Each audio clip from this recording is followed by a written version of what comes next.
Hello everyone, कैसे हैं आप सब। मैं हूं मोनिका, आपकी जैब कैब एक्सपर्ट। दोस्तों, आज हम आपके साथ लेके आ रहे हैं एक स्पेशल सेशन जेआईबी डीबीएफ के एग्जाम के लिए। और ये एक फाइनल सेशन होगा एग्जाम के पहले। तो दोस्तों, ऑलरेडी एक सेशन मैं कवर कर चुकी हूँ एएफएम पे बेस्ड, जहाँ पे कुछ इंपॉर्टेंट टॉपिक पे बेस्ड क्वेश्चन कवर किए गए थे। और मोटिव यही था कि इस एक सेशन से आपको काफी हेल्प मिले अपने स्कोर को बढ़ाने में। तो जैसा कि आपको पता ही है दोस्तों कि एएफएम का एग्जाम जो है ये 12 मई को है। और आप चाहे डीपीएफ के लिए प्रिपरेशन कर रहे हो या यूएम जेआईबी के लिए प्रिपरेशन कर रहे हो, सिलेबस सेम होता है, सेम डे आपका एग्जाम भी होता है। तो चलिए स्टार्ट कर देते हैं सेशन। और बाकी दोस्तों, कोशिश मेरी यही रहती है कि एक सेशन के थ्रू ही सारे इंपॉर्टेंट टॉपिक्स पे बेस्ड आपको क्वेश्चंस कवर करा दिए जाएं, जिससे केवल इन्हीं सेशंस को देख करके ही आप अपना एएफएम क्लियर कर पाएं। तो चलिए पहला क्वेश्चन कर लेते हैं। अब यहाँ पे पहला क्वेश्चन पूछा गया है, a company issues a cheque for paying a creditor, so what is the effect of this transaction.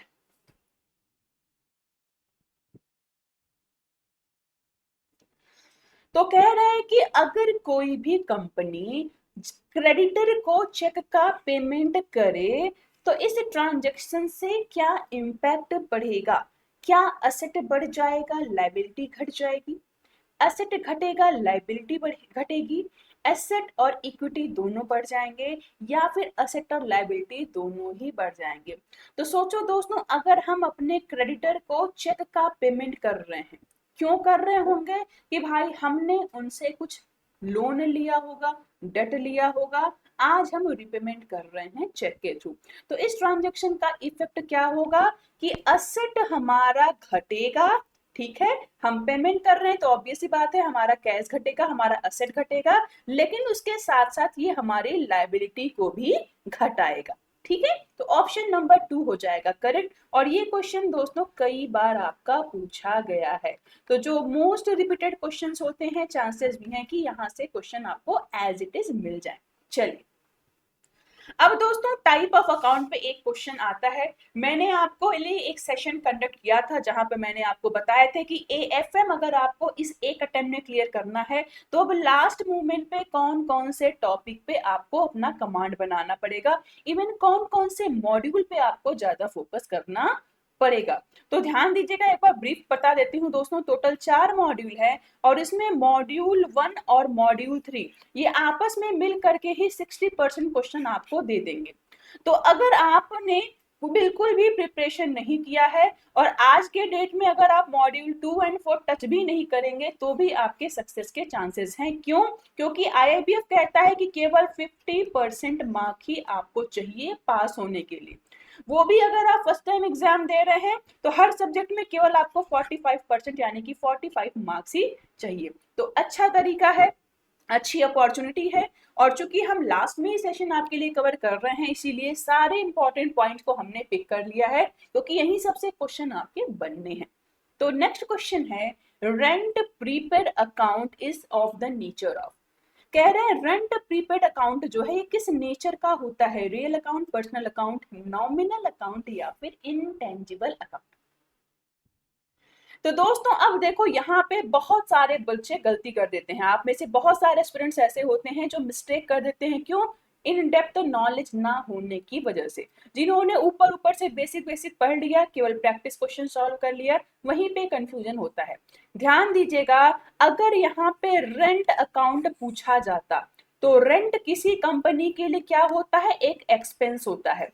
तो ऐसे केस में फिर हमारा आंसर होता नॉमिनल अकाउंट। लेकिन क्वेश्चन में रेंट के साथ प्रीपेड वर्ड दिया हुआ है, यानी हमने एडवांस में रेंट पे कर दिया है, उसके बाद हम सर्विसेज लेंगे। तो प्रीपेड जैसा वर्ड अगर आ गया तो अब ये नॉमिनल अकाउंट नहीं है, ये हमारा पर्सनल अकाउंट है।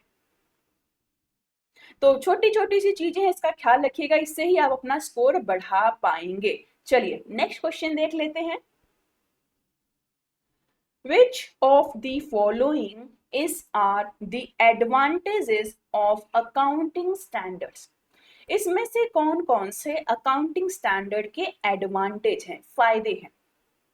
अब ये अकाउंटिंग स्टैंडर्ड होता क्या है दोस्तों? कुछ रूल्स या गाइडलाइंस हैं जो कि हर कंपनियों को मैंडेटरी रूप से फॉलो करना होता है। कब? जब वो अपना फाइनेंशियल रिपोर्ट तैयार कर रहे होते हैं तब। तो कौन कौन सा एडवांटेज होगा? टू एलिमिनेट और reduce variation in accounting treatment, बिल्कुल सही बात है, कोई भी वेरिएशन हो उसको एलिमिनेट करना। To facilitate comparison of financial statement of different company, अलग अलग कंपनियों के फाइनेंशियल स्टेटमेंट यानी कि बैलेंस शीट को अगर हम कंपेयर करना चाहें तो कंपैरिजन आसान हो। To make financial statement more informative, financial statement में सारे इसेंशियल इंफॉर्मेशन मेंशन हो। तो यहाँ पे दोस्तों सारे ही एडवांटेज हो जाएंगे अकाउंटिंग स्टैंडर्ड्स के। ठीक, नेक्स्ट देखिए।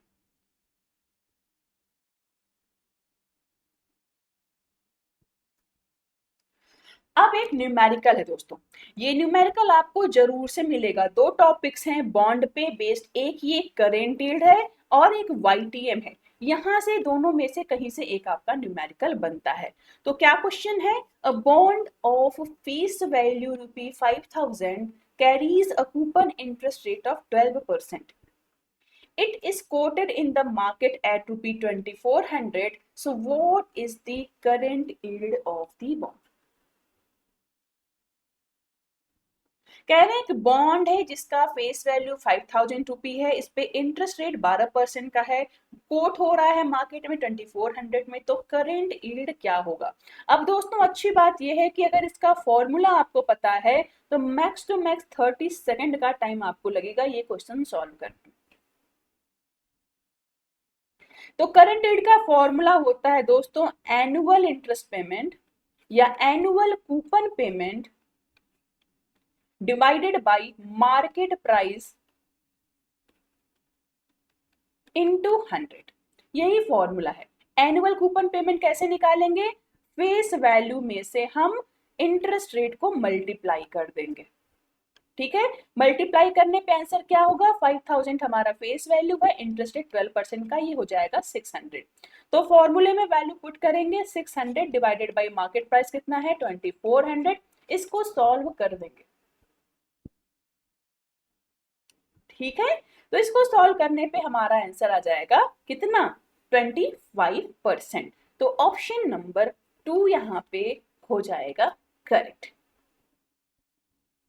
ठीक, चलिए नेक्स्ट क्वेश्चन देख लेते हैं। XYZ had purchased certain goods from ABC firm, but these were not recorded in the purchase journal. So this is the error of what? तो दो क्वेश्चन पूछा है, एक तो फिलर है और उसके बाद पूछ रही क्या ये ट्रायल बैलेंस को अफेक्ट करेगा या नहीं। एक कोई कंपनी है, इन्होंने कुछ सामान खरीदा किसी फर्म से, लेकिन उसको इन्होंने जनरल में रिकॉर्ड नहीं किया, तो एरर तो है ही। तो इस एरर को क्या बोलते हैं? पहला क्वेश्चन ये था। तो दोस्तों इनिशियल लेवल पे ही अकाउंटिंग प्रोसेस में अगर हम मिस्टेक कर दें, जैसे हमने कोई ट्रांजैक्शन कर लिया बट उसको रिकॉर्ड करना ही भूल गए, इसको हम ओमिशन एरर बोलते हैं। इसको हम ओमिशन एरर बोलते हैं या एरर ऑफ ओमिशन बोलते हैं। अब जनरल बुक में होने वाली गलती कभी भी ट्रायल बैलेंस को अफेक्ट नहीं करती है, तो यहाँ पे दूसरा क्या हो जाएगा करेक्ट? Not affect. ठीक है, तो यहाँ पे ऑप्शन नंबर 4 देखिए हो जाएगा सही। ध्यान दीजिएगा, अगर हम जनरल बुक में यानी स्टार्टिंग लेवल पे ही कोई मिस्टेक कर देते हैं और उस चीज को हमने लेजर अकाउंट में ट्रांसफर नहीं किया है, तो ये गलती जो है ये कभी भी ट्रायल बैलेंस में रिवील नहीं होती है। कोई भी एरर ट्रायल बैलेंस में तब रिवील होगा जब वो हमने लेजर अकाउंट में मेंशन किया हो। बहुत ही छोटी छोटी सी चीजें हैं दोस्तों, यही बेसिक सी चीजें आपको ध्यान में रखनी है और यही से सारे क्वेश्चन भी आपके बनेंगे। चलिए नेक्स्ट देख लेते हैं। It is a list of accounts and their current balances at a given date. It is usually prepared on the last day of accounting period and list of account balances are arranged according to their debit and credit balances. कह रहे हैं इसमें से हम किसके बारे में बात कर रहे हैं, जहां पे सारे अकाउंट्स की एक लिस्टिंग हमें देखने को मिलती है, और हम इसे अरेंज इस तरीके से करेंगे कि यहाँ पे इनका डेबिट और क्रेडिट दोनों ही बैलेंस नोट करेंगे कुछ इस तरीके से। यहाँ पे सारे अकाउंट नेम हम मेंशन कर देंगे, जैसे कैश अकाउंट हो गया, कैपिटल अकाउंट हो गया, परचेज अकाउंट हो गया, सेल्स अकाउंट हो गया, ये सारे, और उसके आगे डेबिट एंड क्रेडिट बैलेंसेस। तो दोस्तों ये एक ऐसी वर्कशीट है जिसको हम बनाते हैं ये जानने के लिए कि ये जो डेबिट और क्रेडिट साइड वाले बैलेंस हैं ये दोनों इक्वल हैं या नहीं। इसकी एक्यूरेसी यहाँ पे चेक की जाती है कि कहीं कोई गलती तो नहीं हो गई। तो अगर ये दोनों साइड इक्वल है इसका मतलब कोई भी एरर नहीं है। किसी भी तरीके से अगर डेबिट और क्रेडिट इक्वल नहीं आया इसका मतलब कोई न कोई गलती अकाउंटेंट से हुई है। तो इस लिस्ट ऑफ अकाउंट या इस स्टेटमेंट को हम बोल देते हैं ट्रायल बैलेंस, जो कि एक समरी होती है जिसको हम वर्कशीट भी बोलते हैं। ठीक, तो ऑप्शन नंबर 2 ही यहाँ पे हो जाएगा करेक्ट। नेक्स्ट देख लीजिए, बहुत अच्छा क्वेश्चन है। एक क्वेश्चन से आपके 4 क्वेश्चन आराम से बन सकते हैं, 4 चीजें हम आराम से फैमिलियर हो जाएंगे। क्या? ऑपरेटिंग प्रॉफिट का फॉर्मूला क्या है, प्रॉफिट वॉल्यूम रेशियो का फॉर्मूला क्या है, मार्जिन ऑफ सेफ्टी का फॉर्मूला क्या है, एंड कंट्रीब्यूशन मार्जिन क्या होता है। दोस्तों ये जितने भी मैंने आइडेंटिटीज दिया है ये सब आपके एग्जाम में पूछा गया है। तो ध्यान दीजिएगा, ऑपरेटिंग प्रॉफिट को ही हम ईबीआईटी बोलते हैं, that is earning before interest and tax.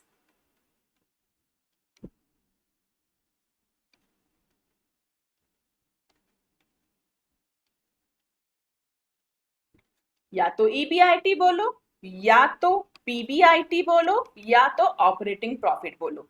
तो ऑपरेटिंग प्रॉफिट हम कैसे निकालेंगे, इसका एक कोई फॉर्मूला होगा, ठीक है, ऐसे पीवी रेशियो का कोई फॉर्मूला होगा, मार्जिन ऑफ सेफ्टी का कोई फॉर्मूला होगा, और कंट्रीब्यूशन मार्जिन का भी कोई फॉर्मूला होगा। तो चलिए कर लेते हैं।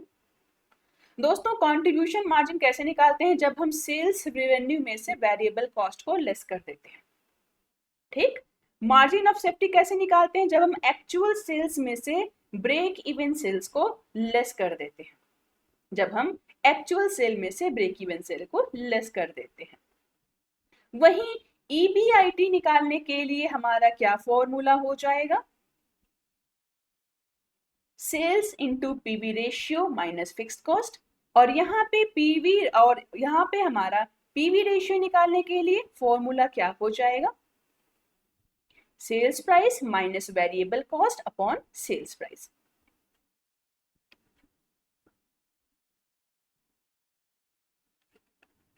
इसको हम चाहें तो कंट्रीब्यूशन बाय सेल्स भी लिख सकते हैं। कैसे? हमने कंट्रीब्यूशन मार्जिन का भी फॉर्मूला पढ़ा, क्या होता है, सेल्स माइनस वेरिएबल कॉस्ट, तो वही तो देखो लिखा हुआ है। ठीक है, तो एक चीज को हम क्या कर सकते हैं, अलग अलग तरीके से लिख सकते हैं। यहाँ पे करेक्ट आंसर हो जाएगा ऑप्शन नंबर 2। यहाँ से दोस्तों न्यूमेरिकल भी आपका आता है, जैसे पीवी रेशियो पे न्यूमेरिकल आ चुका है, ईबीआईटी पे आ चुका है, मार्जिन ऑफ सेफ्टी पे आ चुका है, एंड साथ ही साथ कंट्रीब्यूशन मार्जिन पे भी बेस्ड आपका न्यूमेरिकल पूछा जा चुका है। तो फॉर्मूले भी पूछे जाते हैं, न्यूमेरिकल्स भी आता है। चलिए नेक्स्ट यूनिट नंबर 4 देखिए, जीएसटी, इस पे एक क्वेश्चन आ गया।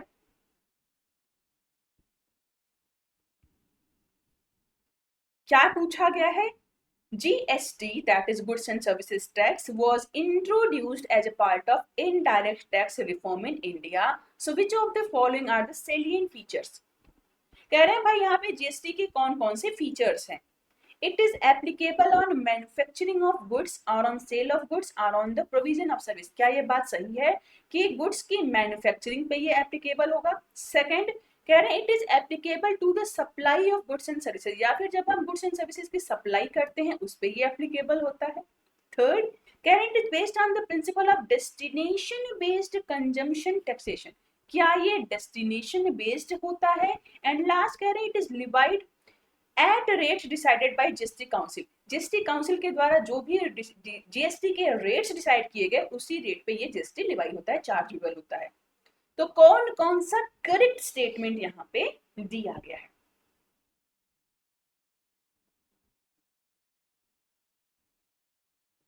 क्या हो जाएगा करेक्ट आंसर?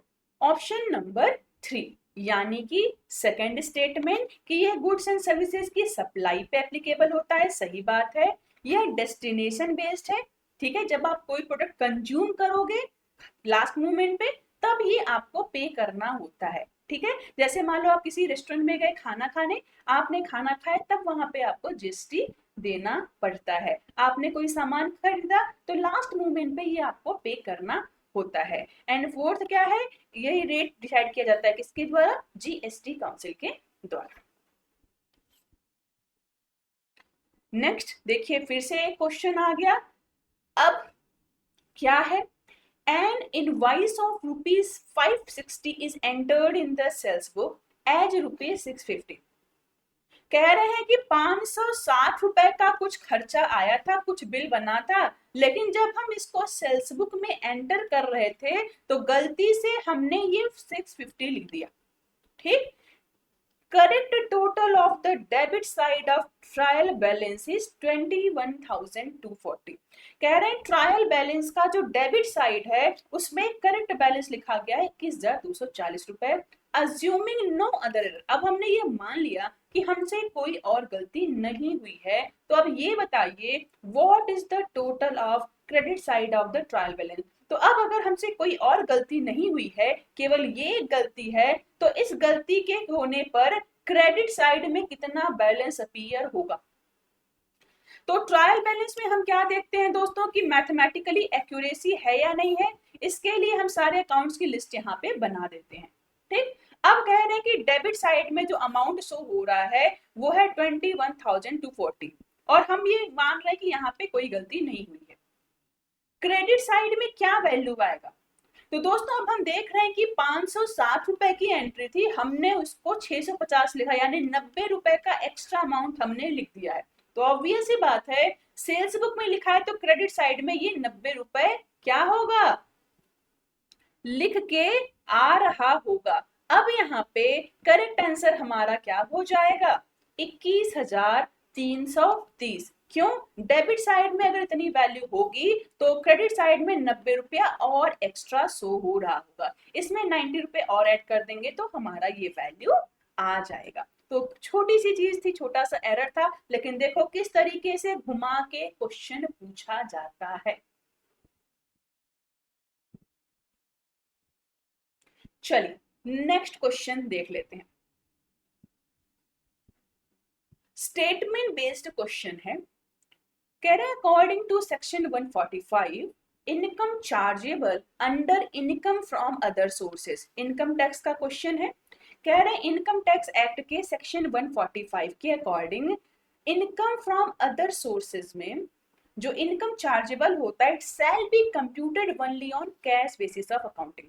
भाई जब हम इनकम टैक्स पढ़ते हैं दोस्तों तो 5 हेड्स हैं, यानी 5 सोर्सेज ऑफ इनकम कंसीडर किए जाते हैं। क्या क्या? एक तो सैलरी से आने वाले इनकम, दूसरा हाउस प्रॉपर्टी से आने वाली इनकम, तीसरा बिजनेस प्रोफेशन से आने वाली इनकम, चौथा कैपिटल गेन से आने वाली इनकम, और लास्ट होता है अदर सोर्सेज। तो वही अदर सोर्सेज पे ही बेस्ड क्वेश्चन है कि अदर सोर्सेज से आने वाली जो भी इनकम होती है ये चार्ज होती है कैश बेसिस ऑफ अकाउंटिंग के बेसिस पे। सेकंड कह रहे हैं income from machinery let out on hire is taxable under income from other sources. कह रहे हैं कि अगर हमने कोई मशीनरी लेट आउट किया है ऑन हायर, यानी एक तरीके से रेंट पे मान लो दे दिया है, तो उस पे जो हमें इनकम जनरेट हो रही है क्या ये इनकम फ्रॉम अदर सोर्सेज के थ्रू टैक्सेबल होती है, इस कैटेगरी में आएगी। तो यहाँ पे दोस्तों पहला स्टेटमेंट हो जाएगा रॉन्ग। क्यों? सेक्शन करेक्ट दिया गया है, गलत ये है कि अदर सोर्सेज से इनकम जो आती है उस पे इनकम चार्ज जो होगा वो कंप्यूट किया जाता है कैश बेसिस के साथ साथ अक्रूवल बेसिस पे भी, यानी दोनों ही तरीके की अकाउंटिंग यहाँ पे हम यूज कर सकते हैं, ठीक है। तो यहाँ पे दूसरा स्टेटमेंट सही है, पहला स्टेटमेंट जो है रॉन्ग है, ठीक।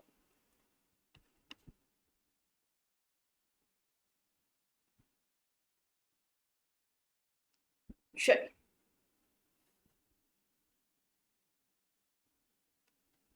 नेक्स्ट क्वेश्चन देख लेते हैं। बहुत ही बेहतरीन क्वेश्चन है, बहुत बार पूछा गया है।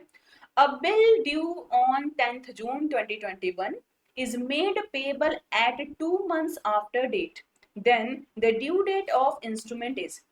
कह रहे हैं कोई एक बिल है, बिल क्या, बिल ऑफ एक्सचेंज। कह रहे हैं कोई एक बिल है जो कि 10th जून 21 को ड्यू है और इसका पेमेंट आपको 2 महीने के बाद करना है, ठीक है। तो अब ड्यू डेट क्या होगी, किस दिन हमें पेमेंट करने का लास्ट डे होगा।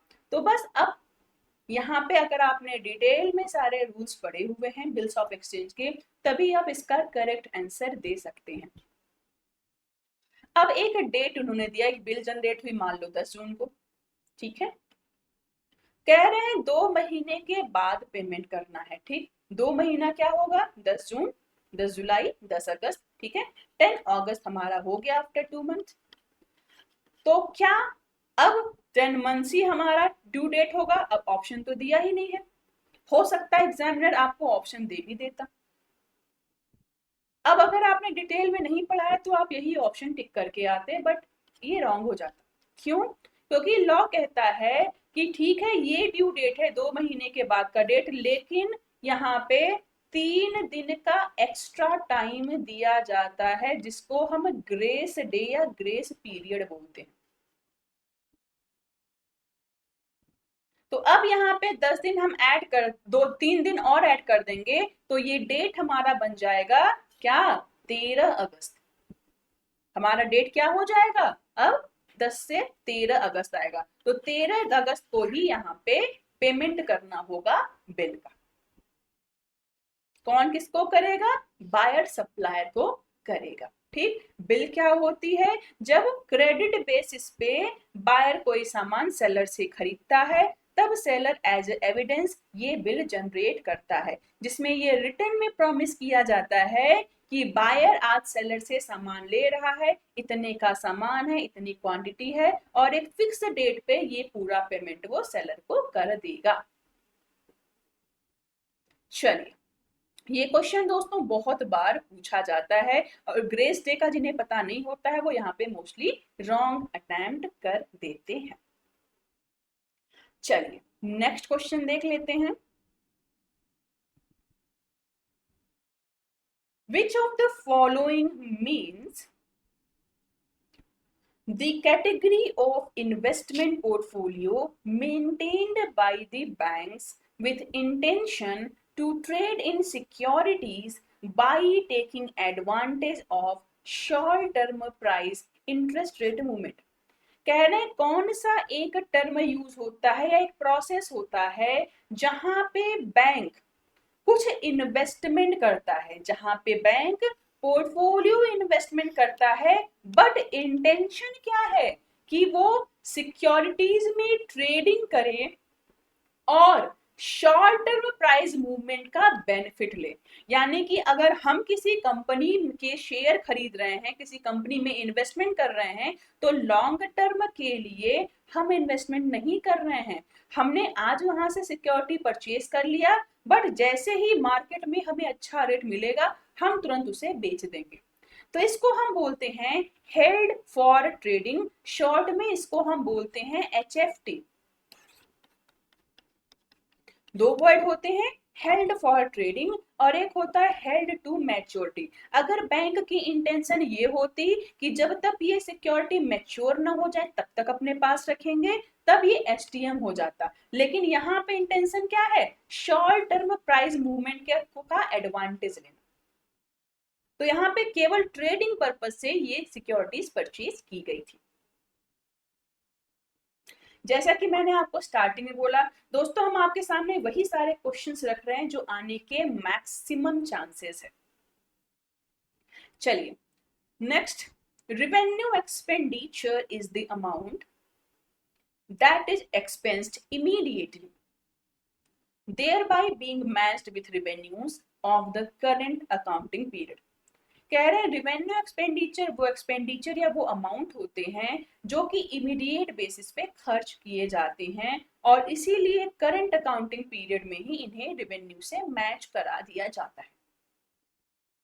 सेकेंड स्टेटमेंट कह रहे हैं रूटीन रिपेयर्स और capital expenditure because they are charge directly to an account such as repair and maintenance expenses.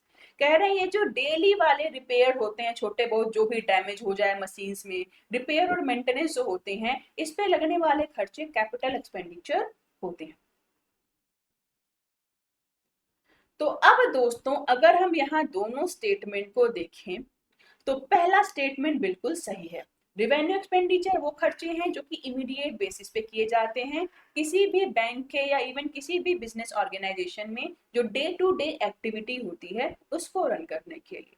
तो बिल्कुल सही दिया गया है। सेकेंड रॉन्ग है, क्योंकि ये जो रिपेयर और मेंटेनेंस में जो खर्चे होते हैं दोस्तों, ये हमारे रिवेन्यू एक्सपेंडिचर होते हैं, ये कैपिटल एक्सपेंडिचर नहीं होते हैं।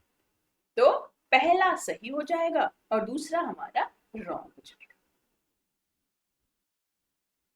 चलिए नेक्स्ट देख लेते हैं। Which among the following accounting standards deal with accounting for employee benefit? इसमें से कौन सा अकाउंटिंग स्टैंडर्ड जो है वो एम्प्लॉय बेनिफिट की अकाउंटिंग को डील करता है? 10, 12, 14 या 15? दोस्तों अकाउंटिंग स्टैंडर्ड पे बेस्ड क्वेश्चन आने के मैक्स चांसेस हैं, तो एक क्वेश्चन तो यहाँ से आपको जरूर मिलेगा। पैटर्न कुछ हो सकता है, ऐसे सिंपल डायरेक्ट क्वेश्चन दे सकते हैं, मल्टीपल स्टेटमेंट दे सकते हैं, match of the following pattern पे दे सकते हैं, या फिर सीक्वेंस बेस्ड भी दे सकते हैं। तो पूरी जो लिस्ट है अकाउंटिंग स्टैंडर्ड की, ये आप याद कर लीजिए। अगर हम एम्प्लॉय बेनिफिट अकाउंटिंग के लिए बात करें तो करेक्ट आंसर हो जाएगा accounting standard 15। Option number 4 is correct. Next दोस्तों ये प्रीवियस ईयर का क्वेश्चन है, पूछा गया है GST is a consumption of goods and service tax based on. GST जो है वो कौन से प्रिंसिपल पे बेस्ड है? डेवलपमेंट, डिविडेंड, डेस्टिनी या डेस्टिनेशन? अभी इसके पहले हमने एक क्वेश्चन किया था जीएसटी पे, वहां पे एक स्टेटमेंट हमने यही कवर किया था। क्या कि ये जो गुड्स एंड सर्विसेज टैक्स होती हैं ये फाइनल कंजम्पशन पे चार्ज होती हैं, जिसे हम डेस्टिनेशन बेस्ड टैक्स बोलते हैं। तो ऑप्शन नंबर 4 ही यहाँ पे होगा करेक्ट। चलिए नेक्स्ट कह रहे in the absence of article of association the provision of table F of schedule 1 of Companies Act 13 shall apply. So which among the following is not a provision under the given schedule? कह रहे हैं कि अगर article of association absent हो तो ऐसे case में company act के शेड्यूल 1 के टेबल एफ में जो भी प्रोविजन बने हैं फिर वो एप्लीकेबल होते हैं। तो बस वही पूछ रहे हैं कि कौन कौन सा एप्लीकेबल या कौन कौन सा यहाँ प्रोविजन नहीं दिया गया है टेबल एफ में। Pre expenses are to be written off in the year in which they occurred. कह रहे हैं प्री एक्सपेंसेस को हम राइट ऑफ कर देते हैं उसी साल जिस साल वो होते हैं। Amount to be called up either on application or an allotment or any one call shall not exceed 25% of the total quantum of the issue। कह रहे हैं जो भी शेयर आपने इशू किया था उसका 25% से ज्यादा अमाउंट नहीं होना चाहिए, या तो एप्लीकेशन के समय, शेयर अलॉटमेंट के समय, या फिर इवन कॉल कैपिटल के समय। लास्ट कह रहे हैं there must be an interval of at least 1 year between the making of two call. कंपनियां जब शेयर जारी करती हैं दोस्तों तो तुरंत के तुरंत सारा पेमेंट आपसे नहीं लेती हैं, वो पेमेंट इंस्टॉलमेंट में लिया जाता है, छोटे छोटे टुकड़ों में। पहले आपने जब अप्लाई किया तब थोड़ा पेमेंट कर देंगे, फिर जब शेयर आपको अलॉट हो जाएगा तब थोड़ा पेमेंट करेंगे, फिर कंपनी कॉल करेगी, कॉल 1 कॉल 2 या फाइनल कॉल करके। तो वही कह रहे हैं कि जो 2 बार कंपनी कॉल करती है उसके बीच का ड्यूरेशन मिनिमम 1 साल का होता है। चलिए देख लेते हैं दोस्तों, यहाँ पे पहला स्टेटमेंट सही है, प्री एक्सपेंसेस को राइट ऑफ कर दिया जाना चाहिए, वो भी उस साल जिस साल वो अकर हुए हैं, ठीक है। दूसरा स्टेटमेंट जो है अब देखिए एक्चुअली पूछा गया कौन सा प्रोविजन नहीं है। तो पहला स्टेटमेंट जो है ये बात तो सही है लेकिन ये टेबल एफ में मेंशन नहीं है, इसलिए ये हम रॉन्ग बोल रहे हैं। ये जो दूसरा स्टेटमेंट है यही एक प्रोविजन में है टेबल एफ के, कि भाई जो भी आप एप्लीकेशन के समय पैसा ले रहे हो, अलॉटमेंट के समय ले रहे हो या कॉल के समय ले रहे हो, ये टोटल क्वांटम के 25% से ज्यादा नहीं होना चाहिए, यानी मैक्सिमम कैप 25% है। और तीसरा स्टेटमेंट यहाँ क्या कह रहे हैं कि यहाँ पे 1 साल का गैप जो है आपका 2 कॉल्स के बीच में होना चाहिए, तो ये चीजें भी यहाँ पे मेंशन नहीं की गई है, यानी ये इसका प्रोविजन का पार्ट नहीं है, इसलिए 1 और 3 यहाँ पे हो जाएगा correct. Next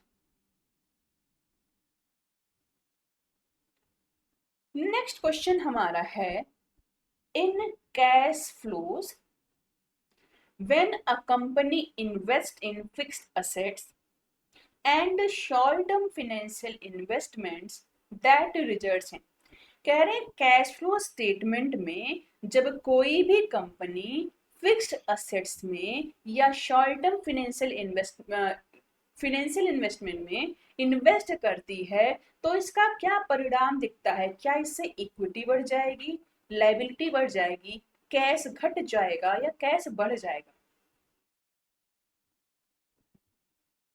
cash flow statement बताता क्या है, कैश या इक्विवेलेंट में होने वाले चेंजेस को, जिसको हम नेट कैश फ्लो बोलते हैं। तो दोस्तों या तो कैश आएगा या तो कैश जाएगा, जिसको हम कैश इनफ्लो या कैश आउटफ्लो बोलते हैं। तो सिंपल सी बात है, बेसिक सी बात है। सोचो अगर आप कभी भी कुछ खर्चा करते हो, जैसे आपने कोई जमीन खरीद लिया, कोई घर खरीद लिया, गाड़ी खरीद लिया, लैपटॉप मोबाइल खरीद लिया, तो ये सब क्या है, फिक्स एसेट है। तो जब भी आप कोई भी सामान खरीदोगे तो आपका तो खर्चा होगा ना, आपके पास जो कैश था वो कम होगा ना। कितना सिंपल सा क्वेश्चन है। तो कोई भी फिक्स एसेट जब हम खरीदेंगे तो हमारा कैश जो है वो घट जाएगा। कैश फ्लो स्टेटमेंट का लायबिलिटी या इक्विटी से कोई लेना देना ही नहीं है, यहाँ पे केवल हम कैश इनफ्लो यानी इनकम रेवेन्यू को देखेंगे या फिर कैश आउटफ्लो यानी जो खर्चा हम कर रहे हैं उसको देखते हैं। चलिए नेक्स्ट देख लेते हैं। कुछ टाइप के कॉस्ट दे दिए गए हैं, आपके यूनिट नंबर 4 में मेंशन है। Implicit cost, marginal cost, incremental cost and sunk cost. क्या है, कॉस्ट के टाइप पे बेस्ड क्वेश्चंस आपके आते हैं। तो इम्प्लिसिट कॉस्ट क्या होता है दोस्तों, आप कोई भी बिजनेस करोगे, फॉर एग्जाम्पल आपको बेकरी खोलनी है, तो बेकरी का सामान आप खरीदोगे, ठीक है। तो जो भी आपने रिसोर्सेस खरीदे खर्चा आएगा, तो उसी खर्चों को हम इम्प्लिसिट कॉस्ट बोल देते हैं। तो ए पेयर होगा थर्ड के साथ, inputted value of inputs owned and used by the firm. Marginal cost क्या होता है, एक्स्ट्रा कॉस्ट। अगर आप एक एक्स्ट्रा आउटपुट बनाओगे उसमें आपकी एक्स्ट्रा कितनी कॉस्ट आएगी। इंक्रीमेंटल कॉस्ट क्या होता है, अगर मैनेजमेंट ने लास्ट मोमेंट पे कोई डिसीजन ले लिया कंपनी के लिए, प्रॉफिटेबिलिटी के लिए, तो उस डिसीजन के थ्रू जितना खर्चा एक्स्ट्रा हुआ, जैसे हमने कहा कि भाई हमारे पास 10 एम्प्लॉय हैं लेकिन अब हमें 5 एम्प्लॉय और बढ़ा देने चाहिए, तो ये मैनेजमेंट का डिसीजन था। लेकिन बात ये है कि 5 एम्प्लॉय को बढ़ाने में इनको सैलरी का खर्चा भी तो बढ़ेगा, तो इन 5 को देने में जो एक्स्ट्रा खर्चा आया सैलरी के फॉर्म में, उसको हम इंक्रीमेंटल कॉस्ट बोल देते हैं। और संक कॉस्ट क्या होता है, वो कॉस्ट जो कि डूब गया है, जिसे हम रिकवर नहीं कर सकते हैं। इसको हम ऐसे भी कह सकते हैं, the cost that are not affected by managerial decision. क्यों अफेक्ट नहीं हुआ, क्योंकि ये हिस्टोरिकल कॉस्ट है, ये ऑलरेडी हम खर्चा कर चुके हैं। तो करेक्ट मैच जो हमारा होगा यहाँ पे क्या हो जाएगा, option number 3। Next, according to section 74, short-term capital loss can be forward for how many assessment year? कह रहे इनकम टैक्स एक्ट के सेक्शन 74 के अकॉर्डिंग जो शॉर्ट टर्म कैपिटल लॉस है, इन्हें कितने साल के लिए हम फॉरवर्ड कर सकते हैं, इसको कंपनसेट करने के लिए या बैलेंस करने के लिए, 4, 8, 2 या इनडेफिनेट पीरियड के लिए। तो अच्छा क्वेश्चन है दोस्तों, ये आपके पूछे जाते हैं रिपीटेटिव बेसिस पे। तो अगर हम शॉर्ट टर्म कैपिटल लॉस के बारे में बात करें तो इन्हें नेक्स्ट 8 असेसमेंट ईयर तक कैरी फॉरवर्ड किया जा सकता है। ठीक है, next, you can use which rule to roughly estimate how many years a given sum of money must earn at a given compound annual interest rate in order to double that initial amount? तो दोस्तों generally पूछा जा रहा है कि कोई भी पैसा आपने खर्च किया, जैसे मान लो 10 लाख, अब अगर आप ये जानना चाहते हो कि ये 10 लाख कब डबल हो जाएगा, ये कब 20 लाख कन्वर्ट हो जाएगा, तो इसके लिए एक रूल अप्लाई होता है। उस रूल को क्या बोलेंगे? and this is known as the rule of 72। कई सारे मूवीज में भी दोस्तों इस तरीके की स्कीम दिखाई जाती है कि भाई आज आप हमें पैसा दे दो, 3 महीने में पैसा डबल करके दे देंगे। तो दोस्तों इतना जल्दी पैसा डबल तो नहीं होता है, लेकिन रियल बेसिस पे भी रफली हम ये एस्टिमेट कर सकते हैं रूल ऑफ 72 अप्लाई करके। लेकिन एक कंडीशन है, क्या? अगर हमें एनुअल इंटरेस्ट रेट पता हो। ठीक है, तो बाकी दोस्तों, all the best to all of you, आप सभी लोग। आई होप कि इस सेशन से आपको काफी बेनिफिट मिलेगा। बाकी ये हमारा ऑफिशियल टेलीग्राम ग्रुप की आईडी है, आप सभी लोग इसको ज्वाइन कर लीजिए, जिससे कि जो भी रिलेटेड या यूजफुल इंफॉर्मेशन हो वो हम आप तक शेयर कर पाए, साथ ही साथ फ्री सेशन के पीडीएफ भी हम आपको शेयर कर सके। तो इसी के साथ सेशन एंड करूंगी। Thank you so much.